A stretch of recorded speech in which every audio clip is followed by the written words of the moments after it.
Air hostess के साथ बनी घटना। सुबह का वक्त था। शहर अभी पूरी तरह जागा भी नहीं था। लेकिन धनराज सावंत की टैक्सी स्टैंड पर खड़ी थी। वही पुरानी सफेद इंडिका, जिसके बोनेट पर समय की धूल जमी रहती थी और अंदर सीटों पर पसीने, मेहनत और उम्मीदों की गंध थी। धनराज के लिए यह सिर्फ गाड़ी नहीं थी, और यही उसकी कमाई थी, और यही उसकी बेटी के सपनों का पहला पंख। और जब बाकी लोग नौकरी, प्रमोशन और बिजनेस की बातें करते थे, और तब धनराज मीटर देखकर हिसाब लगाता था। आज कितनी सवारी, कितना डीजल, और महीने के अंत में काव्या की ट्रेनिंग फीस में से कितना निकल पाएगा। काव्या उसकी एकलौती बेटी थी। माँ बचपन में ही सल बसी थी, और तब से धनराज ने ही माँ बाप दोनों की भूमिका निभाई। जब काव्या छोटी थी और आसमान में उड़ते जहाज देखकर हाथ हिलाती थी, और तब किसी ने सोचा भी नहीं था कि एक टैक्सी ड्राइवर की बेटी कभी उसी आसमान में नौकरी करेगी। मोहल्ले वाले हंसते थे, अरे सावंत, एयर होस्टेस बनना कोई खेल है क्या? अंग्रेजी शाही, पैसे शाही, शहर शाही। धनराज चुप रहता। उसे जवाब देना नहीं आता था, उसे बस काम करना आता था। दिन निकलता, रात ढलती, लेकिन टैक्सी चलती रहती। बारिश हो या धूप, त्योहार हो या हड़ताल, धनराज की गाड़ी सड़क पर रहती। कई बार ऐसा भी हुआ कि काव्या की किताबों के पैसे निकालने के लिए उसने खुद खाना छोड़ा। कई बार टैक्सी की मरम्मत टाल दी। रात को जब घर लौटता तो थकान से बदन टूट रहा होता। लेकिन काव्या को अंग्रेजी में बातें करते सुनकर, उसके आत्मविश्वास को बढ़ते देखकर, धनराज की आंखों में चमक आ जाती। उसे लगता, हाँ हाँ, मेरा पसीना बेकार नहीं जा रहा। काव्या पढ़ाई में तेज थी। कॉलेज के बाद उसने एविएशन अकादमी में एडमिशन लिया। वहाँ की फीस सुनकर धनराज का दिल बैठ गया था। रकम ऐसी थी जो उसने कभी एक साथ देखी भी नहीं थी। उस रात वह देर तक सो नहीं पाया। सत को घूरते हुए उसने खुद से सवाल किया, क्या मैं कर पाऊंगा? और फिर खुद ही जवाब दिया, नहीं करूंगा तो कौन करेगा? अगले दिन उसने टैक्सी की शिफ्ट बढ़ा दी। सुबह 5 बजे निकलता, रात 12 बजे लौटता। शरीर जवाब दे रहा था, लेकिन हौसला नहीं। अकादमी के पहले दिन काव्या ने यूनिफॉर्म पहनकर जब आईने में खुद को देखा, तो उसकी आंखें भर आई। उसने पिता के पैर छुए। धनराज ने जल्दी से हाथ उठाकर उसे रोक दिया। पैर नहीं, गले लग जा। उस पल धनराज को लगा जैसे उसकी सारी थकान एक झटके में उतर गई हो। वही पल था जब उसने तय कर लिया कि चाहे कुछ भी हो जाए, बेटी के सपने अधूरे नहीं रहेंगे। ट्रेनिंग आसान नहीं थी। काव्या कई बार रोती हुई घर आती। कभी अंग्रेजी में गलती, कभी मॉक इंटरव्यू में रिजेक्शन। धनराज चुपचाप सुनता, फिर कहता, देख, टैक्सी भी पहली बार सड़क पर निकली थी तो इंजन बंद हो जाता था, लेकिन आज देख, चल रही है ना। काव्या मुस्कुरा देती। पिता की ये छोटी छोटी बातें उसके लिए बड़े मोटिवेशन पोस्टर से कम नहीं थी। सालों की मेहनत के बाद वह दिन आया जब काव्या का सिलेक्शन हुआ। एयरलाइन का ऑफर लेटर हाथ में लेकर वह कांप रही थी। धनराज ने जब कागज पढ़ा, तो उसकी आंखों से आंसू बह निकले। पहली बार उसने टैक्सी साइड में खड़ी की और स्टीयरिंग पर सिर रख कर रो पड़ा। ये आंसू दुख के नहीं थे, ये उस जीत के थे जो उसने सड़क पर पसीना बहाकर हासिल की थी। मोहल्ले वालों ने मिठाई खाई।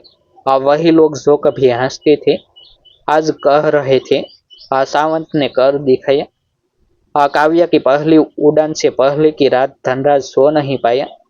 वह बार बार बेटी को देखता रहा। कभी उसके बाल ठीक करता, कभी यूनिफॉर्म। आज सुबह जब वह एयरपोर्ट के लिए निकली, तो धनराज ने टैक्सी खुद चलाई। एयरपोर्ट की चमक दमक में उसकी पुरानी गाड़ी अलग ही लग रही थी। लेकिन धनराज को फर्क नहीं पड़ा। उसकी बेटी आज आसमान की नौकरी के लिए जा रही थी। काव्या ने नौकरी शुरू कर दी। पहली सैलरी से उसने पिता के लिए नई शर्ट खरीदी।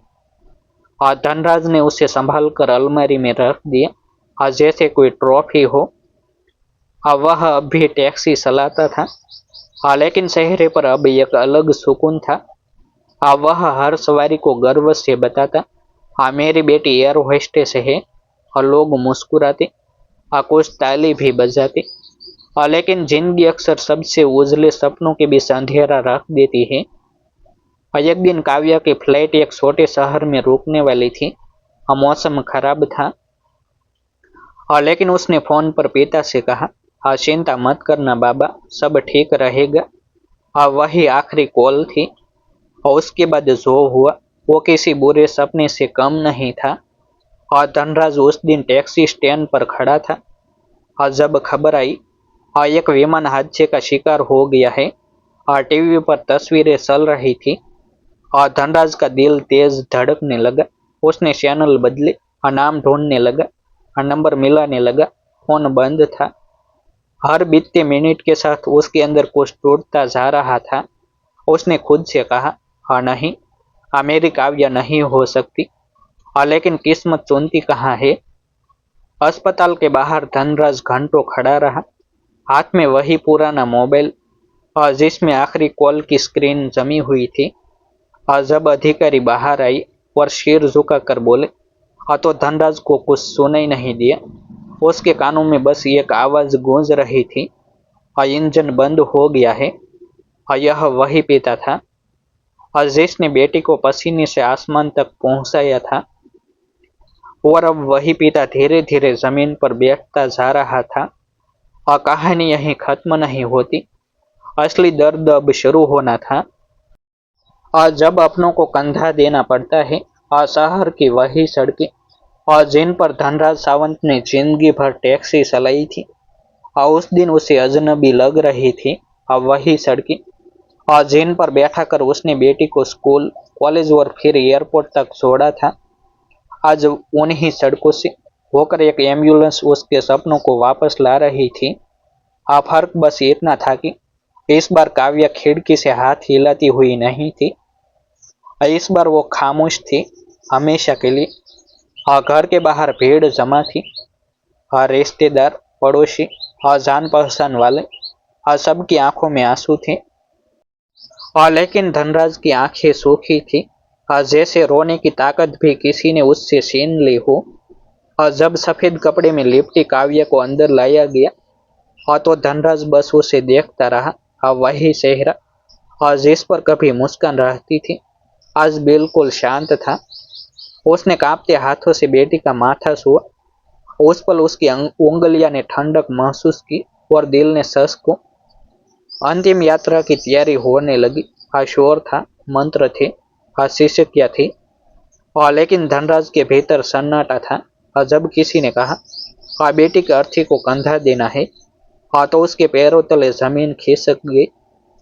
जिस बेटी को उसने कंधों पर बैठा कर मेले धुमाए थे, आज उसी बेटी को कंधा देना था। समाज की परंपराएं, रिश्तों की मजबूरियां, सब पीछे छूट गई। धनराज आगे बढ़ा। उसके कंधे झुके हुए थे, लेकिन कदम फिर भी उठ रहे थे। लोग कह रहे थे, हिम्मत रखो, भगवान की मर्जी, सबको जाना है। ये शब्द धनराज के कानों से टकरा कर गिर रहे थे। उसके लिए भगवान की मर्जी वही थी, जो उसने सड़क पर पसीना बहाकर लिखी थी, बेटी का उज्जवल भविष्य। लेकिन किस्मत ने उस कहानी का आखिरी पन्ना खुद ही फाड़ दिया था। शमशान में जब सीता जली, तो धनराज ने पहली बार जोर से सांस ली, जैसे अब तक वो सांस रोक कर ही जी रहा था। आग की लपटों में उसे काव्या का बचपन देखा। पहली किताब, पहली यूनिफॉर्म, पहली उड़ान, हर लपट के साथ एक याद जल रही थी। और हर याद के साथ धनराज थोड़ा थोड़ा टूट रहा था। अगले दिन शहर फिर से चल पड़ा। टैक्सियां दौड़ने लगी और लोग अपने काम पर निकल गए। लेकिन टैक्सी स्टैंड पर धनराज की गाड़ी खड़ी रही। मीटर बंद था। पहली बार उसने सड़क से मुंह मोड़ लिया। हाँ, क्योंकि जिस सपने के लिए वो सड़क पर था वो सपना अब राख बन चुका था। हाँ, कुछ दिनों बाद धनराज ने काव्या की अलमारी खोली। अंदर वही यूनिफॉर्म टंगी थी और नीचे रखी हुई वो शर्ट जो काव्या ने पहली सैलरी से खरीदी थी। और धनराज ने उसे सीने से लगा लिया और उसकी आंखों से अब आंसू बह रहे थे। हाँ, देर से। हाँ, लेकिन बेहिसाब। हाँ, ये कहानी सिर्फ एक हादसे की नहीं है, ये उस पिता की है। हाँ, जिसने गरीबी को हराकर बेटी को आसमान तक पहुंचाया और फिर उसी आसमान ने हाँ उससे छीन लिया। अगर आप भी किसी सपने को हल्के में लेते हैं हाँ तो याद रखिए, हाँ किसी न किसी धनराज ने उसे अपने खून पसीने से सींचा होगा। अगर ये कहानी दिल तक पहुंची हो हाँ तो इसे शेयर करें। हाँ, क्योंकि कुछ दर्द अकेले नहीं सहने चाहिए। ऐसे ही नए नए वीडियो देखने के लिए हमारे यूट्यूब चैनल सब्सक्राइब करें, वीडियो को लाइक करें और शेयर करें। फिर मिलते हैं एक नई स्टोरी के साथ। आभार।